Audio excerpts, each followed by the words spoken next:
Chapter 39, Brian Takes Flight. Mom prepared breakfast, but her thoughts were elsewhere. It seemed like yesterday that Brian was crying and begging for her to hold him as they walked to the park. Now this past weekend, they had just waved sad goodbyes as he boarded a plane for the lovely island of Grenada, where he had volunteered for a term of teaching school. Mom's thoughts were interrupted by quiet sniffling she heard coming from the corner. She turned and saw Marcus. "What's wrong?" She hurried over to him in concern. Marcus instantly tried to pretend that he hadn't been crying as he cleared his throat and looked away. "Brian's gone." Mom understood how he was feeling, but she didn't want to embarrass Marcus, so she left him alone and turned back to the stove. Brian and Marcus had their moments of disagreement, but they had been the best of friends. Just then, Joanna, Krista, and Jason clambered into the kitchen. "We could smell breakfast from upstairs," Jason grinned as he licked his lips. Krista joined in. "Yeah, I'm hungry."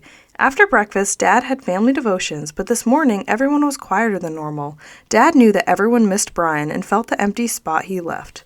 The children rushed off to school once they were finished, and Mom went upstairs to wake up Amy. "How's my little girl this morning?" Mom helped Amy get dressed. Amy smiled at her sweetly. "Good. After you eat breakfast and I finish hanging up the wash, we will go to the park and swing." "Goody!" Amy squealed. It felt good to be outdoors. Mom looked up at the sky as she pushed Amy on the swing. She trusted that the God who made the beautiful skies above would take care of Brian, who was so far away from home.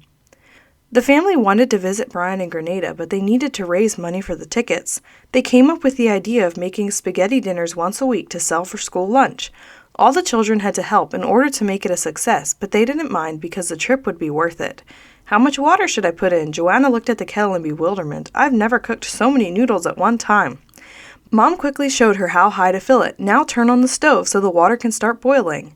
Joanna then began to brown the meat and onions as Krista busied herself with opening the packs of noodles.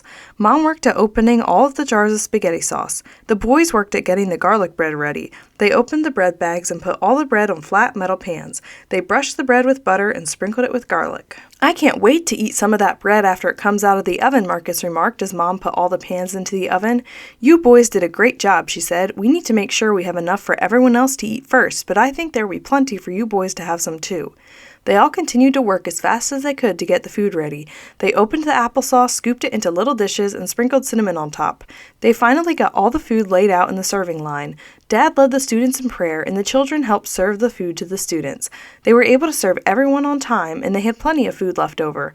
Everyone thanked them for the delicious meal. The first fundraiser for their upcoming trip was a success.